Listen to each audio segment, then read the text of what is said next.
ito ay rated SPG, striktong patnubay at gabay ng magulang ang kailangan.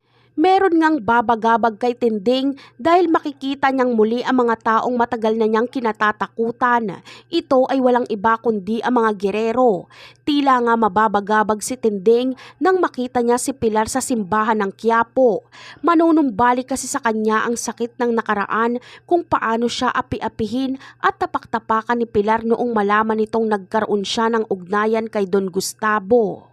Dahil nga sa pagmamahal at pakikipagrelasyon noon ni Tinding kay Don Gustavo ay nagbunga nga ang kanilang pagmamahalan at ito na nga ngayon si Marites.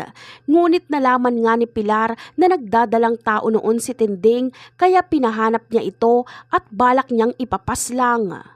At dahil sa takot ni Tinding na may mangyaring masama sa kanya at sa magiging anak nila ni Gustavo ay nagpakalayo-layo siya hanggang sa makapanganak siya. Pagkatapos nun ay muling bumalik si Tinding sa Quiapo upang doon na muling manirahan. Ngunit sa hindi sinasadyang panahon ay mukhang may magbabalik nga sa kanyang nakaraan dahil muling nagpakita sa kanya ang pamilya Guerrero.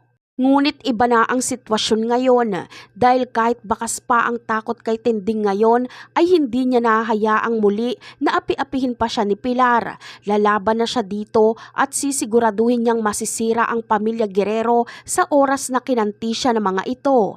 Isa pa ay sa oras na muling makita si Tinding ni Don Gustavo ay siguradong manunumbalik din dito ang pagmamahal niya noon kay Tinding na hindi niya kailanman pinaramdam kay Doña Pilar. At yan ang aabangan natin sa susunod na episode. Bye!